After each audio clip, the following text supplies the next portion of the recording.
Matilda, written by Roald Dahl, illustrated by Quentin. Chapter 1. The Reader of Books. It's a funny thing about mothers and fathers. Even when their own child is the most disgusting little blister you could ever imagine, they still think that he or she is wonderful. Some parents go further. They become so blinded by adoration, they manage to convince themselves that their child has qualities of genius. Well, there's nothing very wrong with all this. It's the way of the world. It's only when the parents begin telling us about the brilliance of their own revolting offspring that we start shouting, "Bring us a basin, we're going to be sick." School teachers suffer a good deal from having to listen to this sort of twaddle from proud parents, but they usually get their own back when the time comes to write the end-of-term reports. If I were a teacher, I would cook up some real scorchers for the children of doting parents. "Your son, Maximilian," I would write, "is a total washout.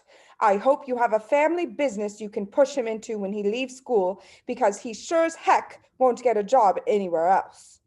Or, if I were feeling lyrical that day, I might write, "It is a curious truth that grasshoppers have their hearing organs in the sides of their abdomen.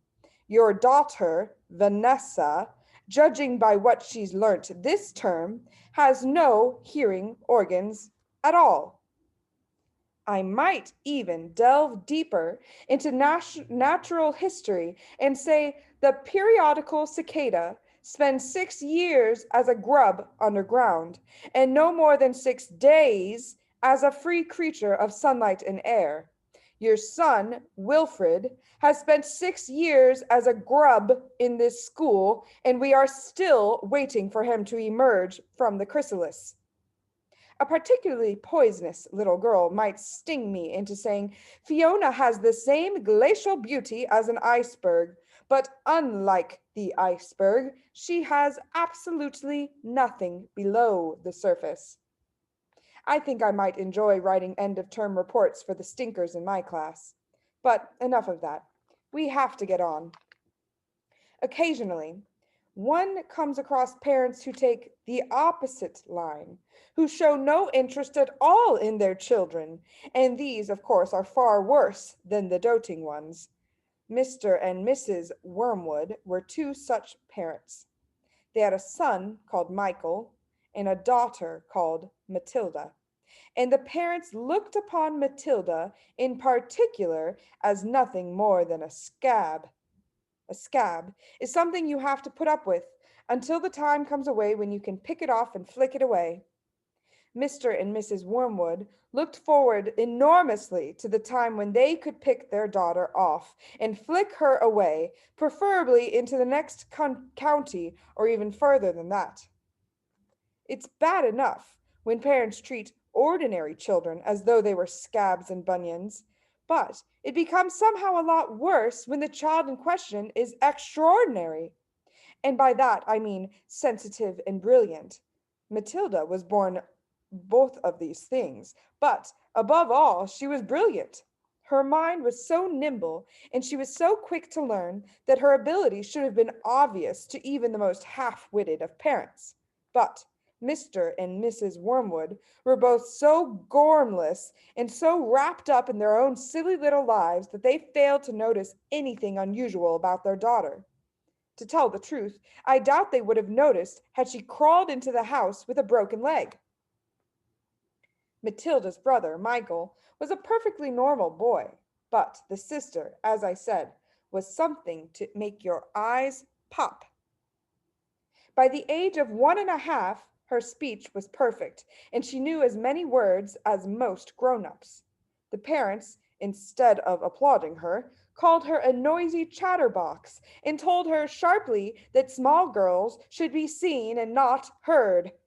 By the time she was 3, Matilda had taught herself to read by studying newspapers and magazines that laid around the house. At the age of 4, She could read fast and well, and she naturally began hankering after books. The whole book in the whole of this enlightened household was something called Easy Cooking, and it belonged to her mother. And when she had read this from cover to cover and she'd learned all the recipes by heart, she decided she wanted something more interesting. Daddy, she said, do you think you could buy me a book? A book, he said. What do you want a flaming book for? To read, Daddy. What's wrong with the telly, for heaven's sakes? We've got a lovely telly with 12-inch screen, and now you've come asking for a book. You're getting spoiled, my girl. Nearly every weekday afternoon, Matilda was left alone in the house. Her brother, 5 years older than her, went to school. Her father went to work, and her mother went out playing bingo in a town 8 miles away. Mrs. Wormwood was hooked on bingo and played it 5 afternoons a week. On the afternoon of the day when her father had refused to buy her a book, Matilda set out all by herself to walk to the public library in the village. When she arrived, she introduced herself to the librarian, Mrs. Phelps. She asked if she might sit a while and read a book. Mrs. Phelps, slightly taken aback by the arrival of such a tiny girl unaccompanied by a parent, nevertheless told her she was very welcome. Where are the children's books, please? Matilda asked. They're over there on those lower shelves, Miss Phelps told her. Would you like me to help you find a nice one with lots of pictures in it? No, thank you, Matilda said. I'm sure I can manage. From then on, every afternoon, as soon as her mother had left for bingo, Matilda would toddle down to the library. The walk took only 10 minutes, and this allowed her 2 glorious hours sitting quietly by herself in a cozy corner, devouring one book after another. When she had read every single children's book in the place, she started wandering round in search of something else. Mrs. Phelps, who had been watching her with fascination for the past few weeks, now got up from her desk and went over to her. Can I help you, Matilda? She asked. I'm wondering what to read next, Matilda said. I've finished all of the children's books. You mean you've looked at the pictures? Yes, but I've read the books as well. Mrs. Phelps looked down at Matilda from her great height, and Matilda looked right back up at her. I thought some were very poor, Matilda said, but others were lovely. I liked The Secret Garden best of all. It was full of mystery. The mystery of the room behind the closed door, and the mystery of the garden behind the big wall. Mrs. Phelps was stunned. Exactly how old are you, Matilda? She asked. 4 years and 3 months, Matilda said. Mrs. Phelps was more stunned than ever, but she had the sense not to show it. What sort of book would you like to read next? She asked. Matilda said, I would like a really good one that grown-ups read, a famous one. I don't know any names. Mrs. Phelps looked along the shelves, taking her time. She didn't quite know what to bring out. How, she asked herself, does one choose a famous grown-up book for a 4-year-old girl?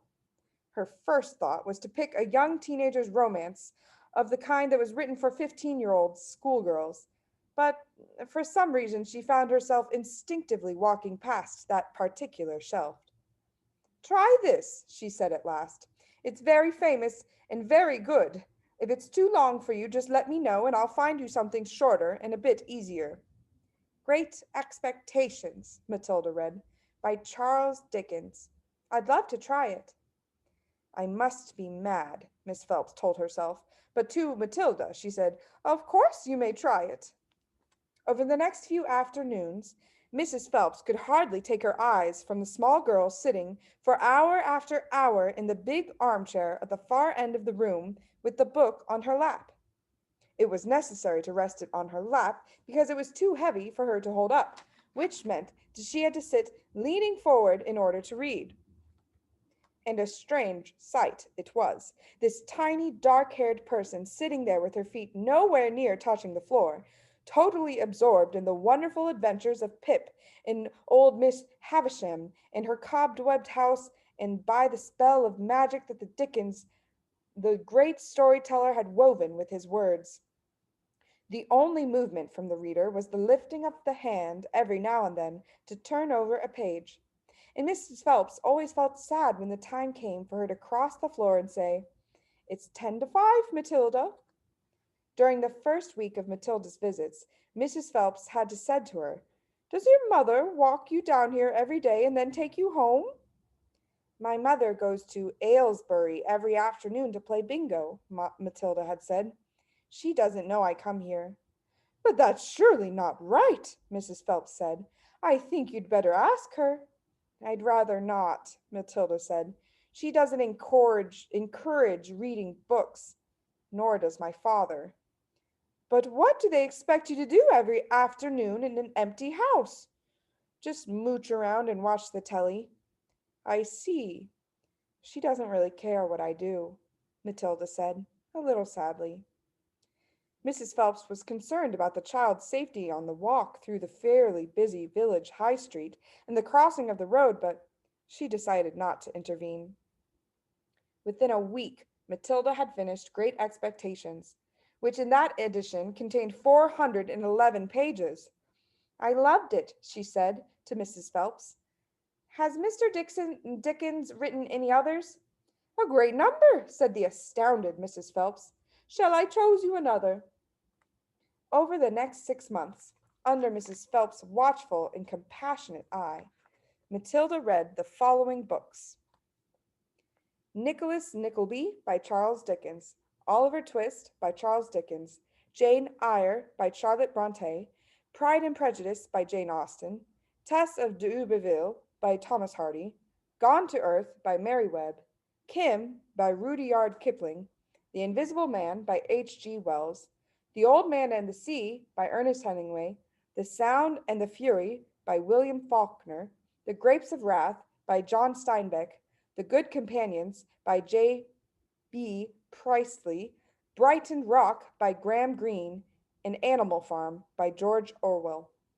It was a formidable list, and by now Mrs. Phelps was filled with wonder and excitement, but it was probably a good thing that she did not allow herself to be completely carried away by it.